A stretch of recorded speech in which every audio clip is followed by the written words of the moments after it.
Here's how you can make your own face covering in a few easy steps.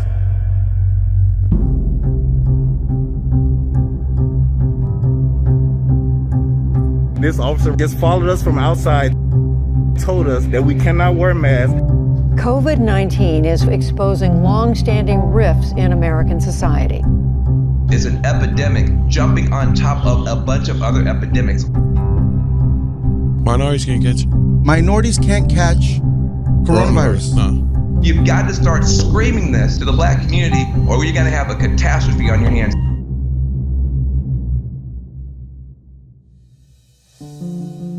Sherri Day Scott is trying to use her art to alert and inform those who are most at risk. Big Facts, Small Acts is a 100% volunteer campaign. Whatever the messages were about prevention and awareness, they weren't hitting my community. These larger-than-life depictions in West End and Cabbagetown, impossible to miss. We have some amazing, talented muralists in the city who have agreed to mask their murals for us. Turning the murals into a statement saying, hey, put on your mask and stop the infection. It's a daily reminder that we can do our part. I'm tired of seeing Black men die. What do we want? As people are out and about protesting, it's important that we're smart while we're doing it. Masks make a big difference. Dr. Fauci said the opposite. I want to ask you, we got a little bit more than a minute left. Go vote. Let's get it done.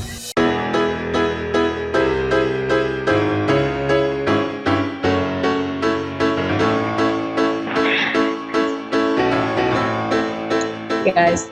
Happy South by Southwest Day. Yeah, happy South by Southwest Day to y'all. I guess I'll start. Hi, I'm Chris Braden. I'm the Chief Creative Officer at Chemistry in Atlanta. Go ahead, Sherri, your turn. Hi, I'm Sherri Day Scott. I'm a writer-producer based here in Atlanta and founder of Big Facts, Small Acts. My name is Fabian Williams, also known as Occasional Superstar. I'm an artist, sometimes activist, and everything in between.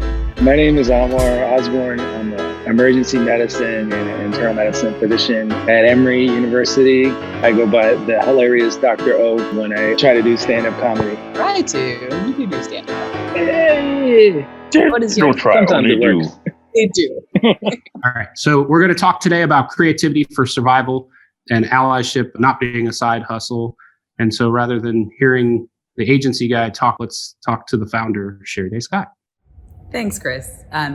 So Big Facts is an artist-led grassroots movement that started here in Atlanta. I live in downtown-ish area of Atlanta, and early on had been paying a lot of attention to what was happening with COVID. And I noticed that when I would go out into my community, which is predominantly one of Atlanta's historical Black neighborhoods, that no one was wearing a mask. And even remotely social distancing, and just kept seeing it over and over again. And then finally one day I went to my local grocery store and the cashier behind the counter was crying because it was just person after person coming up to her without a mask, and she was trying to stand back, and it was too much, right? It was just enough. And so Fabian, as I mentioned, is one of my best friends, and I've watched him over the years really take a grassroots kind of guerrilla approach to putting messages out in the community through his art, right? Through murals, through his sculptures, and not really asking permission. And because I have a background in marketing and advertising, I knew that if I waited to ask permission, if I went to the city or offered my services, that's like weeks, and I knew we didn't have weeks. And so I'm blessed to have some really dope artists as friends. And so we started out small by just putting up signs throughout the community, urging people to wear a mask, urging people to social distance, to stay home. And then, started asking for help. We had quickly put together some social media, and I reached out to Chris to ask if he knew any local influencers. And, we had people like Terry Vaughn, Bang Joyner, Mike Jordan. And I reached out to Chris in Chemistry to ask if they knew any. And Chris was like, I'll do you one better. Let's collaborate. Let's push this even bigger than what you guys are doing from a grassroots level. One thing for Chemistry being here in Atlanta that we've always taken a lot of pride in is actions versus words. And so we saw the need, and we talked about it even in that initial phone call, that the messaging wasn't sticking in the Black and brown communities in Atlanta, especially in terms of coming from the government, coming from some sources that maybe weren't 100% trusted. So I think what was most powerful was our ability to tap into Fabian and some other artists. They really have the credibility to put the message out there in the community in a real way. Yeah, and Fabian, this definitely wouldn't have worked without you and the other artists, hopping aboard. Other than the love for me, what made you decide to get involved? Now, right before they called the pandemic a pandemic, I actually believe I had COVID-19. I felt like I could have died, like for real. So I took it seriously. And when Sherri came to me and she told me her idea, I was with it because I wanted to prevent people from contracting it. I felt like it would be advantageous for the community to get a message that says, take it seriously.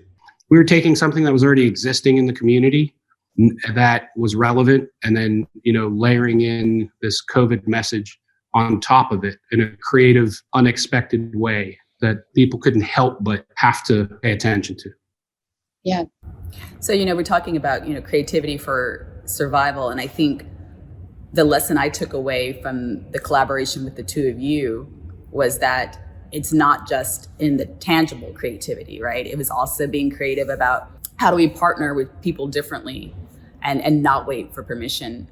Anwar, Dr. O, from an outside perspective, because, we're all marketing and creative people, what made you as a medical professional, want to join this merry band? For the past 7, years or so, I've been doing stand-up comedy, not to make it big, but it's still a nice outlet, to be able to hang out with a totally separate group of friends. It's just, it's a lot less painful than what my day job was. When I work at Grady, and, we serve a lot of the Black and brown community in the city. And it is just a lot misunderstanding and a lot of pain, and those two things kind of tie together, right? And so when I was approached with the opportunity to work with your team, I jumped at the chance. You were describing Fabian, I don't really like to ask for permission if my intent is to try to make something better and if I could be creative. Masks are like your drawers. Follow drawers rules. Rule number 1, don't let anything hang out. Nothing should be peeking out of your drawers ever. None of this. None of this. You can't bird box the Rona. From the signs to the masks to the murals, and we had social, and then we did this great viral piece with you about how to wear your mask properly. What was the response from the colleagues at Grady? It was really positive. Nobody really knew that I was planning on doing it. It was one of these things where I was getting crushed with shifts and there was a lot of work, but I was like, I got to make time for this. And guy was actually on call during the thing, and I was checking my pager the whole time. And but I was like, this is an opportunity to do something way more effective than me writing an article, an opinion piece in the paper saying, wear your mask.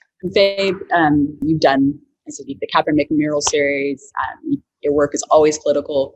Were you surprised that this particular campaign took off the way it did? I'm always surprised when something I do works. People don't understand how many years I spent failing. So anytime something goes right, then it's really more like a than it is a told you so. I think about that all the time. Even beyond this campaign, I'm always thinking about how effective is my actual work. Sherri has always been my one of my, if we're not collaborating together, she's also telling me if my stuff is whack or not. So that's true. Yeah, sometimes I don't even ask her. She just be telling me. Be tighten up, Fabe. Sherri, I didn't ask you that, but it felt good to see that. The reaction that the campaign had. Absolutely. I think it's interesting. One of the things that you pointed out, Dave, is there's a level of trust. And I think that's what allowed all of us to move quickly. Because you're right, we have been iterating. As the news about COVID changes, our messaging has to change, right? We're now talking more about vaccines or trying to start talking more about vaccines. And Chris, I wanted to ask you, where do you think that trust came from? I think it comes from, we all knew we were all worried about one thing, and that was the actual problem. And I think we all believed that, it sounds corny, but we could actually do something about it and make a difference in our community. And so the fact that it was a doctor and a comedian and, muralists and artists all hopping in the bus together to make this happen, didn't ask anybody for permission, just went and did it. I think that's sort of the creative culture of Atlanta. And again, we're talking about helping to save that creative culture a little bit too. Like that's the full circle thing of this whole thing that I'm probably the most proud of is all the things that make our city unique came to life when we needed it. And that part was, it's probably, gives me the most joy. Well, and from my perspective, it meant a lot to be able to trust everyone involved in this, right? So chemistry, I love that, just to be very candid, as a Black woman, sometimes you feel like you're in rooms and your voice is not listened to, and that has not at all been this process. From the chemistry side, from the artist side, from the Dr. O's side, like everyone trusted that I did have a vision and only made it better. So that was a big, big deal for me. And I think that's a lot of times when people talk about allyship or helping out or pitching in, the position really is to amplify versus to take over. I remember early on when we were first putting up the first mural, we had headlines that were going to go on that mural. And Fabian was like, nope. But it was cool because we were truly in it to help and make a difference. And as an agency, that was our only motivation. Your big thing, Fabian, was, listen, I don't want to put a doom and gloom message up. I want to put a positive message up about we're going to survive. Woke as I may think I am, that's something that I wouldn't have thought of because I was so worried about the headline and the message, not sort of the bigger picture in the community. And that's to me is the feeling, that was really what my intent was. I wanted to, to have like a definitive statement, like, we gonna be all right. That's what it was. Yeah, exactly. Like I wanted that to be burned in people's heads because once you know that you're going to survive, then something about that in your mind, your brain figures out ways to do that. And it also brought to light the context that the COVID thing was hitting the Black and brown communities harder. But guess what? There was also a lot of other stuff hitting the Black communities and obviously have been for a very long time, but that it wasn't just happening in a bubble. It wasn't a preachy message. And I thought that was super important too. It was a message coming from we're in this, not even we're in this together because that's cliche, but like this is a message from our community about our community, not to our community, if that makes sense. One thing we understand is the struggle. And sort of like sometimes you just need to see it, to confirm that, okay, we're going to survive this. The Black and brown folks that are my age and your age, like we understand that like there's not a whole lot of a reason to trust the medical community as it stands now, right? And so like, why should we listen to what the CDC has to say about COVID right now? You don't have to go to Tuskegee. You can go to a couple of years ago and find awful disparities, right? You can go down the street and find professors still at Emory that did experiments on Black and brown communities that made us look bad and still have a job there. You don't have to go far. So making sure that this message comes from a place of hope and it comes from people we trust is extremely important. I think that was a big part of the success that we had. Yeah, I'm glad Dr. O brought that up. Like when I was considering doing it, I was talking to people all the time. They're like, half of them didn't believe that the disease was real. Then the other half was like, they were looking for anything to discount what Dr. Fauci was saying. So our antitrust of the medical community is like rooted in a lot of years of evidence. You know what I mean? So I actually put my own reputation on the line to help close that gap. But eventually I feel like there needs to be a bigger campaign to address like the mental scars that we have, because we got a lot. So the next pandemic, we won't have to be like looking over our shoulder, trying to figure out if the people saying they're trying to help are really helping, or is this like another experiment? I want to trust my government. I want to trust my medical officials. I don't want to be thinking about that shit all the time. We need a campaign to reconnect the two entities together. We need to find them and put them at the forefront. Like Fauci and Beyonce to somehow get together and create a physician that is 32 years old. Perfect. That would be. I feel like it was Beyonce. Can't ask them to erase, like just because there's a pandemic today, all of a sudden, hundreds of years. I feel like that was our job. It doesn't do the history. That's not me and Fabian and Dr. O. You're like, that's not our job, right? Like that. To Fabian's point, that's a conversation between the government and its people. But in the meantime, we need to be wearing masks, because the longer this goes on, it is going to impact our community more than anybody else's. And that's the what I think also the lesson learned that could be carried over to anything really is the urgency and speed. Because we knew like, hey, if we don't do this now, we got to get out there. The survival part of this that we're talking about is real. There's not a do-over, or we can run that commercial tomorrow, Right. There is optimizing. So right. Like it's a snowball, and if we don't get it going the other way, do whatever we can as fast as we can, as much as we can. Being perfect isn't the answer, but something that started with your stimulus check, it had a massive, massive impact, and it started out of your sense of urgency, and then we all felt it. We were talking about the authenticity of the message and the reach. And, one of the things that I found really comforting was how quickly this team was able to pivot from moment to moment. So for example, 2 months into our campaign, all the Black Lives Matter protests started happening. And Dr. I'm sure you felt like me, like, yes, by all means, I want to see this type of movement. But as somebody who's been following COVID, my heart sank, wanting to make sure that people were safe with masks while they're protested. Chris, your team really quickly pivoted to ideas.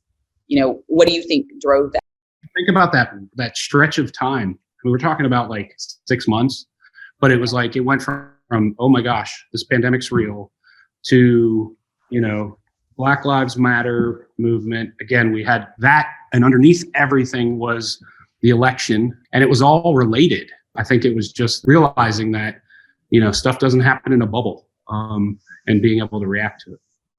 Doctor, when you saw the protests happening, were you thinking about COVID? Yes, but I had heard some wisdom out of Killer Mike. He said, here, we have a pandemic, and then we have Black Lives Matter, but what we don't have is distractions, right? So there's no basketball, wasn't nobody going to the movies, like your favorite restaurant was closed, and like you got to think about what's really going on. There's always been disparities in healthcare for Black people. There's always been this sense that, Black and brown communities are over policed, right? Like those haven't gone away. Now we just don't have distractions. So it takes an agile movement to kind of pivot to say, this is how you can do both things at the same time. Particularly here in Atlanta, you did see a lot of people protesting with masks on, which I think says a lot about a sense of community, that we understand that this is important, but so is this. Be months before we get all the stats to really shake this out. But the fatigue really started to set in like November, and like people got tired of school. So I think that's where the big spike was. I don't think the spike was as prevalent during like those protests. By the time we were putting up the masks and everything, I remember thinking, they still trying to kill Black people for no reason. I was, that has always blown my mind. Like, we in a pandemic, the world is shut down, and police got the time to single out a Black person and treat them like shit. Yeah, it's still crazy to me. Right, they're like evil couldn't pause for a pandemic. Yeah, it's like y'all can't take the month off. Seeing that the pandemic didn't matter, the police brutality was continuing, and then just the response of, certain people about both of those things it became apparent to us that we also had to be very vigilant about talking about voting safely. It wasn't enough just to be telling people to wear masks, that COVID policy was being impacted by our leadership.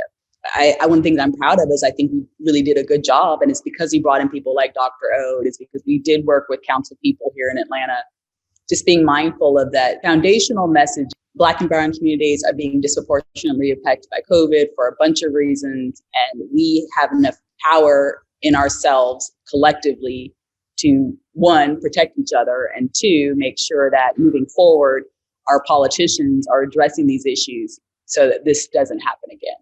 I did notice that the second round of murals, we had a lot more participation in the first. Fabian, why do you think that is? I think, one, people had time on their hands. Two, I can say that, again, like a lot of people look towards what I'm doing as a sort of like, is this cool? Should I speak on this? Because I mean, honestly, there are people that, around the time where I was putting up the murals en masse, a lot of people were like, they didn't really know which way to go. Right. Again, there's like a lack of trust in the CDC when it comes to the Black community. So once the ice was broken and the mask went up on a few murals, and it was like, okay, nobody crucified him, so we go ahead and we could do it too. It started to like gain a little momentum. If you think about the folks who are telling you to not wear a mask, also are folks who usually a lot of the times believe in, some stuff that are sort of opposite of what, we believe in. And so like Jewish space lasers? Yeah, exactly. Jewish space lasers. I should have led with Jewish space lasers. So it would have been much better. That's the people but who it's, believe, you know what I mean? Like the campaign was really about not just COVID, but it was about being Black during COVID. And it was about the vote message that we got out there towards the end. Again, if you think about I don't know, it almost felt like a movie, like, holy, this is coming down to Atlanta? Are you kidding me? Like, let's I know, right? Get out there with that, those vote masks now, So, and those votes also impact the science and the safety that would get implemented in our communities. Yes. The circle is complete. Chris, to give chemistry some credit, the work that we saw towards the end of the year, the partnership with Emory. Emory gave us a grant to help with some community messaging. But, Emory is a healthcare system. You would think that they would have had this connection to the community long before us. But I applaud the willingness to say, hey, we didn't, and we see what you're doing. And again, let's amplify as opposed to try to take over or, start over. But I was going to say, I think we got a lot of good press this past summer around big facts. And I think that had a lot to do to why we saw some pickup and we saw people get involved. And I want to say to people who are interested in partnering with a nonprofit like us, like that matters. The willingness, Chris, of your PR team to listen to our story, to listen to who we said this might be a good pickup for, to make sure that Fabian's voice was up front, really pushing out and amplifying our story beyond just Atlanta, then had the trickle down effect where people were like, oh, I can do this. So when we went to Memphis or Miami, it felt something that was tangible and doable and scalable. And I think that for me was a big, big personal win. Like you said, Chris, I used my Trump check. So it's not a whole lot of money to start it out. It was social currency. Kind of proves like, you could have went and bought a billboard, I don't know if we had the money for it, but we could have went and bought a bunch of billboards, or we could have ran TV commercials. I don't think they would have been nearly as effective because the idea was rooted in a truth and an honesty. Like it is different when it's on the street. Yeah. It's just so simple and got to the point so quickly and it wasn't expensive. It wasn't, it didn't require other than goodwill from a lot of folks who wanted to help and some vinyl. Yeah, and I think you guys, as a, from a creative perspective, the creatives on the chemistry side let the artists do their thing, gave some guidelines and made sure the key messages were vetted and, scientifically sound, because that's extremely important to me. But then from there, Fabe, y'all were like, it was your thing, which I think is also something to take away from it, is you don't have to be so prescriptive. trusting the artists I definitely feel like is the way to move forward in 2021 and beyond. Give parameters, but in the end, like let the artists speak in their voice. You definitely have more authentic results, and authenticity is what people are looking for. Chris, what about you? So you mentioned this has been a learning experience for the agency as well. So what learnings are you taking away? If I had it to do over again, what would I do? I'd probably try to go bigger. Part of our strength was we started very small. And because of that, I think we had a lot of success. But I do think it worked almost maybe better than we thought it was going to work in some ways. I knew we knew it would work, but it's like, wow, this really worked. This is on CNN. This is on, this is on big stuff. But pull in more faster, I think would be the lesson learned. I think a lot of folks might be surprised like how many Black and brown people are already involved in healthcare. The Emory connection, a big part of that was my Spelman sister, who shared an office next to mine, and then called me after she saw the video and was like, this is really cool. And she's such a big deal at Emory. Like, we barely talk, but there may be more people interested in listening and, helping the movement than we might think.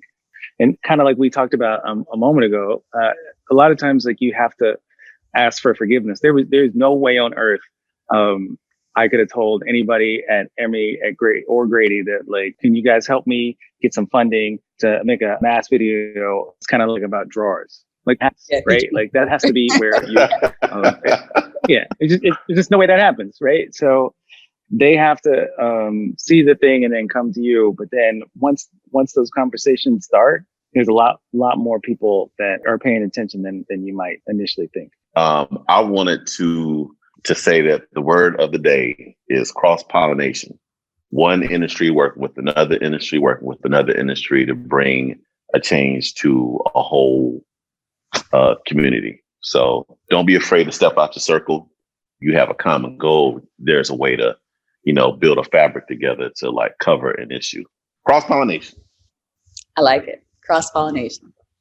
Well, on behalf of the Big Facts team and chemistry, and I'm speaking for you, Fabian and Dr. O, thank you everyone for listening, and reach out to us at bigfactsmallx.org or through social. I'm happy to answer any questions, give advice, templates, because this is a program that does not and should not be limited to COVID. There's opportunity to use our lessons to improve our all communities. So simple as 1, 2.